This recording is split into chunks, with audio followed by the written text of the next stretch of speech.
Ang ating susi po ngayon is, I know God, and I am in Him, and He is in me. Basahin nating lahat.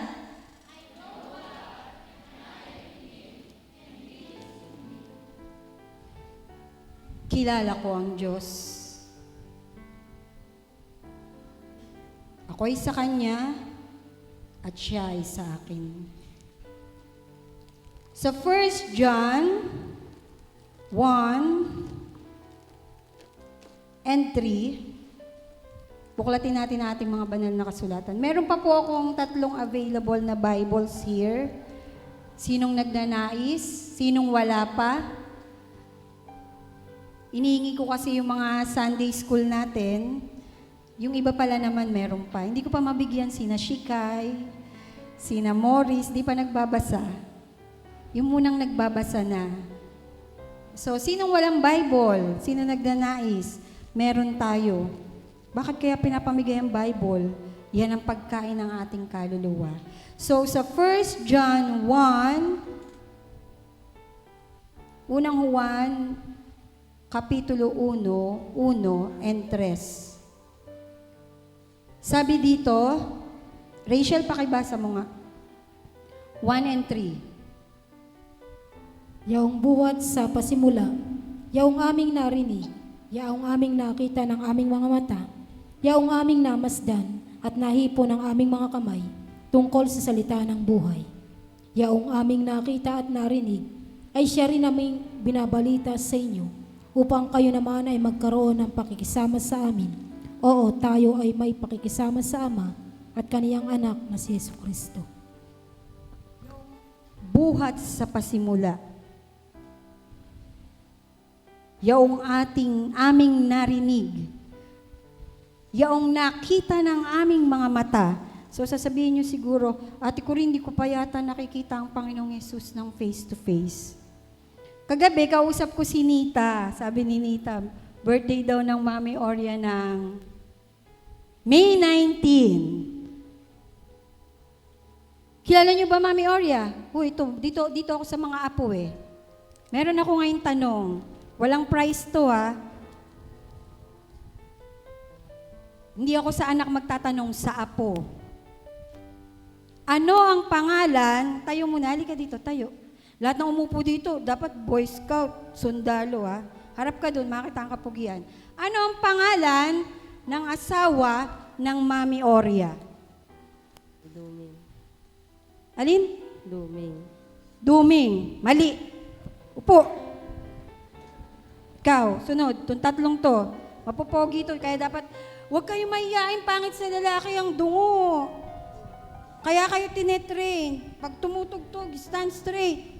Sige, ang pangalan ng Mami Oria, anong pangalan muna ng Mami? Kenya. Anong pangalan ng asawa niya? Baldomero sa Kenya. Mali. Baldomero si Kenya. Ikaw? Eto, pogi din to eh. Virgie, pogi ng mga anak mo. Maganda ka ba ng dalaga? Pogi to eh, kaya na lagi nakatungo. Pangit yung nakatungong lalaki. Dapat, ang birthday ng Mami Oria, sabi nila May 19. Hindi ko natatanong yung taon. Baka, alam mo ba, Sister Maura? 1938. Anong pangalan ng lolo mo? Ng asawa ng Mami Oria? Duming. Ha? Duming. Domeng. Mali pa rin. Ako daw, sabi ni Morris, apo na yan sa tuhod. Anong pangalan ng asawa ng Mami Oria? Mahilig sa ako. Nakalimutan ko. Sa anak ako, sa anak. Sa Kangundo. Anong pangalan ng tatay mo? Baldomero sa Kenya. Mali.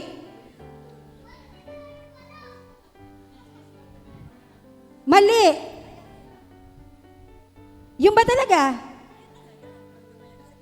Baldomero si Kenya talaga. Baldomero si Kenya. Tama. Ate Corinne, ba't sinabi mong mali? Yung susi. I know God. Kung kilala mo ang tatay mo at ang lolo mo, hindi kayo papayag na mali sa sinabi ko. Sabi ng Sister Maura, sis, yun talaga. So makikipaghiitan siya. I know God. Kung kilala mo ang lolo mo, kung kilala mo ang tatay mo, kung kilala mo ang Diyos, kahit anong sabihin ng nasa paligid, alam mo na alam mo na alam mo na ang Diyos natin ay buhay. Purihin natin ang Panginoon. Naalala niyo yung mensahe ni Brother Boy? May tatanungin siya, 1 plus 1. Sasagot yung tinanong niya, 2. Mali. Iniba ko lang yung tanong. Na-connect ko lang sa taga-bumbong. Kasi if you know God, kung kilala mo kung sino ang Diyos na pinaglilingkuran mo, kahit ano ang mangyari sa kapaligiran, sasambahin mo siya, pupurihin mo siya, yung dalangin. Kaya sabi ko, ang sarap pag si Sister Maura talaga uma-attend. Ang sarap ng dalangin, ang sarap ng pagsamba. At dun mo sasabihin, I know God. Kilala ko ang Diyos ko. Kaya nga alam nyo, si Pastor po, masasabi kong katulad na yata ni na Sister Oklet, one day millionaire. Nung Sunday lang, sinabi niya sa inyo, meron siyang gantong halaga. Nung Sunday lang, nagpamigay siya sa inyong lahat. One day millionaire. Pagdating nung Friday, kumakalabit sa akin, mag-offering ka. Abatik ka, nung Sunday lang nagpapamigay ka ng tagi-1,000. One day millionaire. Kung titingnan nyo to, titingnan nyo to, marami pa bang kulang, mga kapatid? Marami pa bang kulang? Hoy! Marami pa bang kulang? Ang bintana po natin, ikakabit na sa Tuesday, fully paid. Ang tiles naman natin, so far, sabi niya, 140 na nakabit, 350 ang tiles naman na purchase. Romnick, ito ang ating maestro Marami pa bang kulang?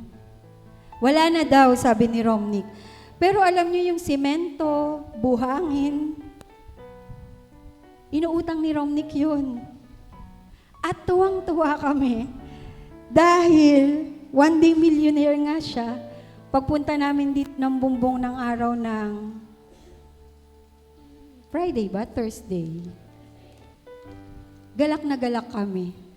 Dahil tunay, kilala ko ang Diyos ko.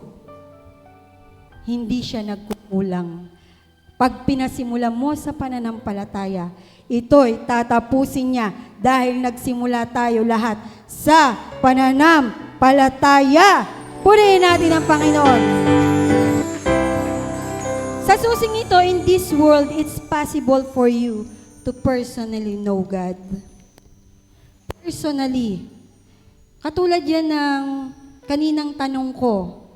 Bagamat itong mga batang to, hindi ko alam kung naabutan nila ang Tatay Domeng. So yun talagang personally know Him, alam yung kumpletong pangalan. Personally, alam mo kung anong favorite niya. Sister Maura, anong favorite na ulam ng Tatay Domeng? Nilagang dalag daw. Di pareha sila ng Mami Oria. Personally know Him. Kilala mo siya. Alam mo kung kailan siya mapipighati. Alam mo kung anong ayaw niya na gagawin mo. So in this world, it's possible for us to personally know God. Alam natin kung paano natin malulugod ang Diyos sa ating mga pagsamba, sa ating mga pagpuri na makatotohanan. Dahil tunay kung paano ang sinabi ni Juan, siyang aming narinig. Yung narinig natin mula sa ating mga leaders, wala nang Brother Boy, wala nang Sister Oklet. Subalit lahat ng kanilang itinuro, lahat ng kanilang ipinangaral, ito'y patuloy nating nilalakaran. Ang disiplina, patuloy nating isinasagawa. Patuloy na isinasagawa sa lahat ng mga outreaches because we personally know God. Alam natin. Kaya ito nga, tingnan nyo. Kahit na numakita naming maalikabok, parang nagpipilit pa nga si Pastor, ikabit namin yung tablecloth. Kasi we personally know Him na siya ay banal. Siya ay banayad sa pagkagalit, sagana sa kagandahang loob, at hindi siya matutuwa kung makalat, madumi, tayo'y maingay. Kaya sa ibang churches makikita nyo, though ang maliliit na bata talaga, mahirap i-train yan. Makikita natin sa ibang churches, parang pabalik-balik sila. Walang respeto, walang paggalang. Pero dahil tayo'y tinuruan, ito unti-unti tinuturuan sila eh. Hanggat maaari, magbaon na lang kayo dyan. Pag nangangaral, walang alis ng alis sa upuan. Dahil sa mensahe or sa patotoo ng ating brother boy. Sa family altar nilang sambahayan, nananalangin ng Tata Peles, Inang Tasya, Brother Eling, Sister Oklet, Brother Boy Noel, sila pa lang noon, mga binata at dalaga pa, mga bata pa. At sa kanilang pananalangin, bawal na bawal yung nagkakalabitan. Bawal na bawal yung nag-uusap, lahat nakapikit. Kaya itong mga batang to tinitrain, pag nananalangin, sumasamba, at habang nakapikit sila, lumundag ang pusa sa mukha ng ating Brother Boy Noel. At syempre, matalas ang kuko, nakalmot yung mukha. Bawal dumilat. Pikit pa rin silang lahat. Yun ang training sa kanila. Tinapos ang dalangin, at nang madilat silang lahat, umaagos ang dugo sa mukha.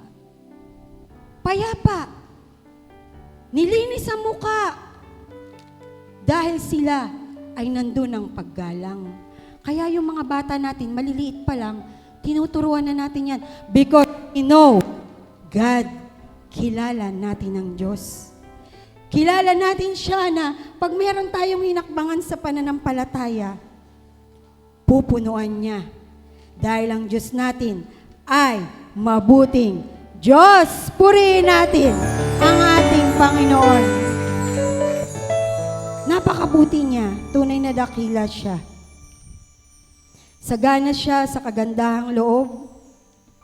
Dahil dito po sa example ng susing ito, yung tungkol sa isang professor, na yung professor na yon nagbigay ng assignment sa kanyang mga estudyante.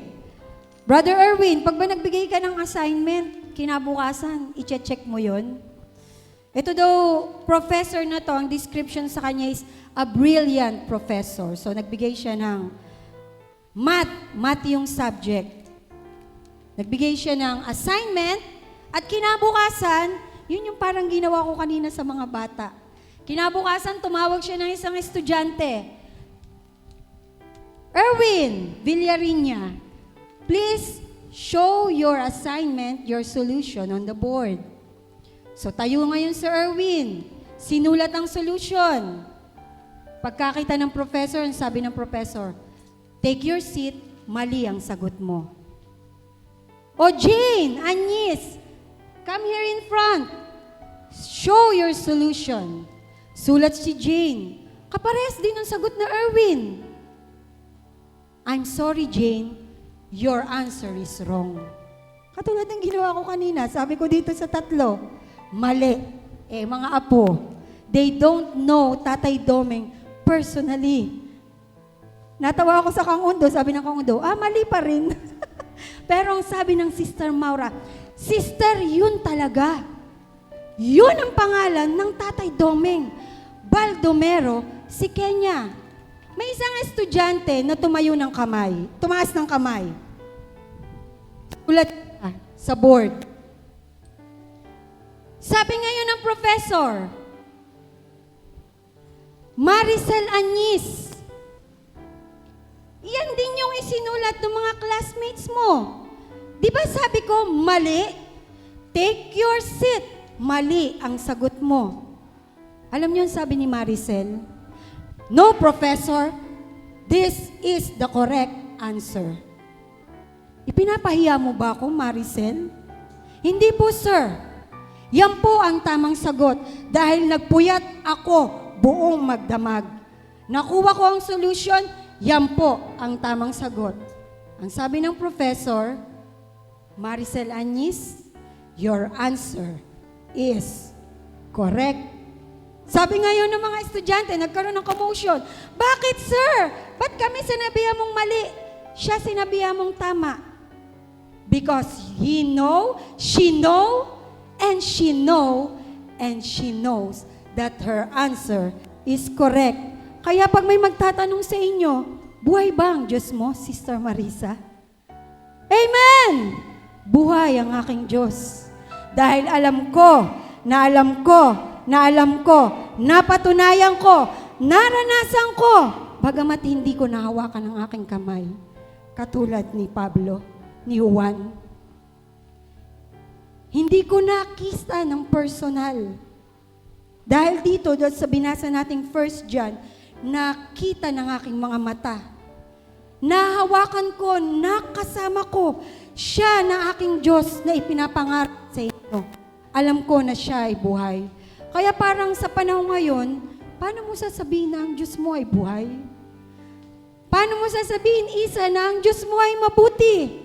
Hindi mo naman siya nakita. Hindi mo siya nahawakan. Dahil ang sabi ni Juan, nakita ng aming mga mata ang butas sa kanyang mga kamay.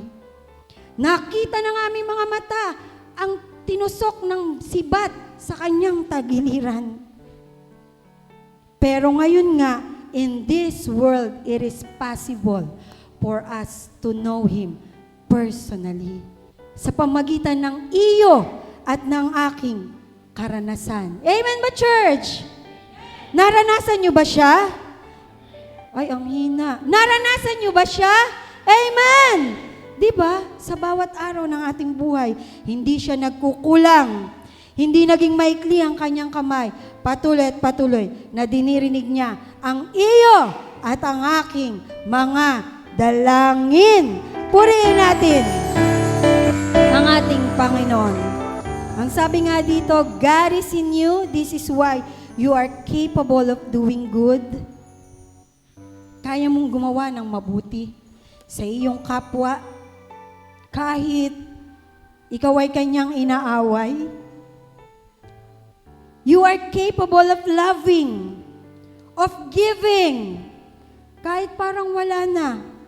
Kaya salamat sa mga ginagamit sa inyo.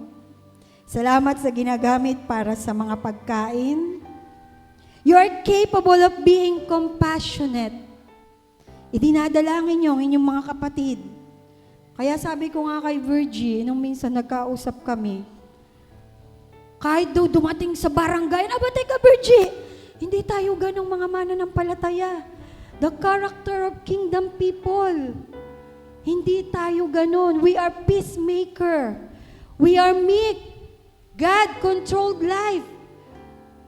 So pagkilala mo ang Diyos na banayad sa pagkagalit, sagana sa kagandaang loob, parang kahit yung iyong kaalit, iibigin mo. Pag nagluto ka ng masarap na ulam, abutan mo. Parang nilagyan mo siya ng nagbabagang uling sa kanyang ulunan. Yun nga yung sabi dito, if you know God, kung kilala mo kung sino ang iyong Diyos, makikilala mo kung sino ka. Kung ang Diyos mo'y mapagtagumpay, alam mo na ikaw ay magtatagumpay. Bagamat sa panahon ito, sasabihin mo pang, ate ko rin parang ano naman, hindi naman maganda ngayon ang nangyayari sa aking kapaligiran. Pero kung kilala mo ang Diyos mo, na siya ay mabuti, naalala ko yung patotoo ni Cheche, He is the way maker, promise keeper. Yun yung kagandahan ng nabubuhay sa atin ng mga salita ng Diyos.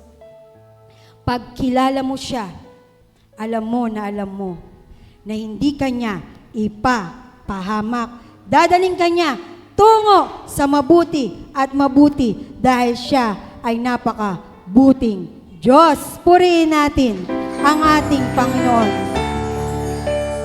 You are capable of doing anything that is good because God is a good God. Purihin natin ang ating Panginoon. So, yun yung personally knowing. And then, meron pa po dito sa susing ito, the difference in head knowing and heart knowing. Sabihin nga natin lahat, head knowing. Lakasan nyo naman, inaantok ba kayo? Head knowing. Or head knowledge. And heart knowing. Everybody say, heart knowing. Merong isang Hollywood actor, artista siya ng Hollywood. Dramatist siya. Magaling siyang bumasa ng mga tula, ng mga nobela. Minsan, pumunta tong Hollywood actor na to sa isang pagtitipon. Binasa niya ngayon ng isang tula or isang isinulat ni Shakespeare. Dahil nandun yung kanyang mga intonation. Parang sa atin ang tawag dun ay balagtasan. Si Precious, narinig ko, ang galing magsalita, parang tumutula. Para sa aking mga magulang, ganon. Ganon yung Hollywood actor na to. Talagang buhay na buhay ang kanyang pagbabasa ng mga tula. At sa kahuli-hulihan, binabasa po niya, kahit saan siya pumunta, binabasa niya ang Salmo 23 or Awit 23. Binasa niya ngayon yon, ang Panginoon, ang aking pastor, hindi ako mangangailangan. Binasa niya. Hanggang sa kaduluduluan, ako'y tatahan sa bahay ng Panginoon magpakailanman. Thank you. Palakpakan ng mga tao. Masigabong palakpakan. Parang nung nag-speech si Precious, nagpalakpakan ang maraming tao. Ngayon, pagkatapos niya, lumapit ngayon ang isang matanda. He is a retired pastor. Sabi ngayon ng pastor na ito, Sir, napakaganda ng pagkabasa mo sa Psalm 23. Buklatin niyo nga mga kapatid ang inyong banal na kasulatan.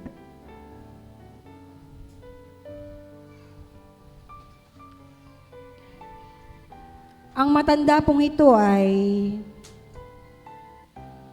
dahil retired pastor na, alam nyo na yun kung anong edad niya. More than 60 years old.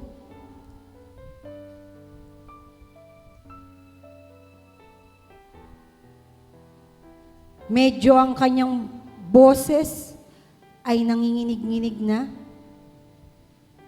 At binasa niya ang sabi niya, ang Panginoon ay aking pastor, hindi ako mangangailangan. Kanyang pinahihiga ako sa sariwang pastulan. Pinapatnubayan niya ako sa siping ng mga tubig ng pahingahan. Kanyang pinapanatili ang aking kaluluwa. Pinapatnubayan niya ako sa mga landas ng katwiran, alang-alang sa kanyang pangalan. Oo, bagaman ako'y lumalakad sa libis ng lilim ng kamatayan, wala akong katatakutang kasamaan. Sapagkat ikaw ay sumasa akin, ang iyong pamalo, ang iyong tungkod ay nagsisialiw sa akin. Iyong pinaghahandaan ako ng dulang sa harap ko, sa harapan ng aking mga kaaway. Iyong pinahira ng aking ulo ng langis. Ang aking saro ay inaapawan. Tunay na ang kabutihan at kaawaan ay susunod sa akin sa lahat ng mga kaarawan ng aking buhay. At ako'y tatahan sa bahay ng Panginoon magpakailanman. Nang matapos po ang pastor na ito, there was no sound. Nobody moved. At isang babae ang kinuha ang kanyang panyo upang punasan ang kanyang luha. Halos ang buong kongregasyon po ay lumuluha. Lumapit ngayon yung Hollywood actor. Ang sabi niya, "Sir, when I gave the 23rd Psalm, there was a great applause. But here you gave it, not in the way I did, nang ikaw ang bumasa. Hindi ko kasing galing. Subalit bakit lumuluha ang marami?" Alam niyo ang sabi ng pastor? "Well, sir, you gave it better than I did. But the difference is this. You know the psalm. Alam mo ang mga awit. But I know the shepherd." Yan po yung susi. Kilala ko ang aking pastor.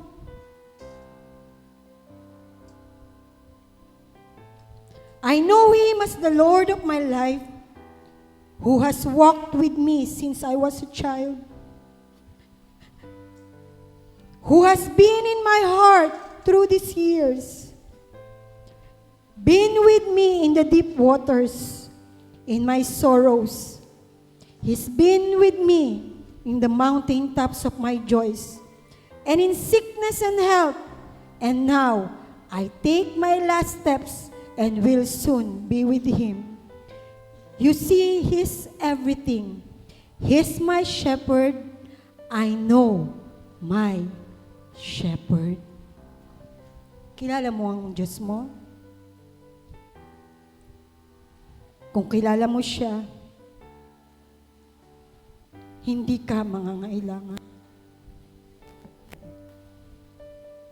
Kung kilala mo siya, kung ano man ang iyong pinagdaraanan, alam mo na itatawid ka niya. Iingatan ka niya. Pagagalingin ka niya. Ibibigay niya ang dalangin ng iyong puso. Kaya paano natin siya higit na makikilala? Basahin niyo to sa bawat araw ng inyong mga buhay. Be, may Bible ka na? Etong katabi ni Precious, may Bible ka na? Wala pa? Bibigyan kita, meron akong Bible. Napakahalaga po ng banal na kasulatan. Taas nyo nga ulit ang inyong mga Bible, mga kapatid. Kaya nakakalungkot kung ito ay, anong tawag dyan? Kung ito ay props lang. May cellphone ka ba? Wala? Ikaw, may cellphone? Wala din. Ikaw? Ito, very good. Wala mga cellphone. Pero parang ito lang ang na very good ko. Kung ang cellphone, binibilan nyo ng casing, ibili nyo ng, anong tawag dyan? Bible cover. So, kasi tinitingnan ko po ang mga bata natin, karamihan ng kanilang Bible, walang cover. Mahalaga to. Huwag nyo itong iwalay sa inyong mga puso para makilala nyo siya ng higit at higit. Amen ba, church? Malakas na amen. Kaya minsan pa, basahin natin lahat, I know God. Purihin natin ng malakas na papuri ang ating Panginoon. Kaya patuloy, katulad ng awit, "Oh, I want to know you more." Paano mo siya makikilala kung sa cellphone ka buong maghapon? Kung trabaho ka ng trabaho, linis ka ng linis, makikilala mo lang siya. Huwag lang Sunday worshiper, ha? At kung paano hindi pwedeng hindi babanggitin, sa Saturday na po, ang kasal ni Lim at ni Vina. Pinagmamasdan namin ni Pastor. Maalikabok pa. Ito, alisin natin to sa mga kabataan. I need your rescue. I need your help. Lahat ng kurtina, lahat ng electric fans. Pastor, nagre-request sa mga kabataan, Thursday ang bili ng bulaklak. At talagang mahal ng Panginoon si Vina at si Lim. Nataon po na ang bulaklak ay mahal. Flores de Mayo. Summer, madali silang malanta. Pero syempre, dahil mahal sila ng Diyos, we will give our best. Because our God, kataas-taasan. Hindi pwedeng plastic ang ilagay, di ba?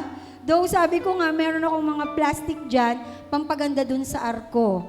Kasi ang mga kabataan natin, gusto nilang mas hindi sila ma-rush sa pag-aayos. Mapalad kayo, kayo ang unang magmamarcha sa mahaba-habang martsahan. So please, kung sino makakatulong ni Michi, si Michi na ang i-assign ko sa electric fans. Bagamat sasabi, ate ko rin, 5 lang naman yata yung bisita ni Vina. Siyempre, yung mga dadating dito, so electric fans, nilinisin, magpapalit tayo ng kurtina, at hindi ko alam kung hanggang kailan tong tiles na to, yun ang nagkokos ng alikabok. So, lilinisin ang electric fans after ng pagtatiles. Okay ba, Ate Michi? Hanap ka ng partner mo, sina Ilay ba? Pero yung hindi mawawasak ang electric fan, ha? Kung hindi sila marunong magpatulong. So, tulong-tulong tayo. Kung kayang baldosahin yung baba para lahat ng alikabok, lahat ng buhangin, mapababa, maalis, para talaga namang napakaganda. Napakaganda dahil kailanman ang Diyos ay hindi tatahan sa madumi, sa pangit. Kailangan the best. The best ang ibibigay natin and we will expect Him for His best. Malakas na papuri sa ating Panginoon.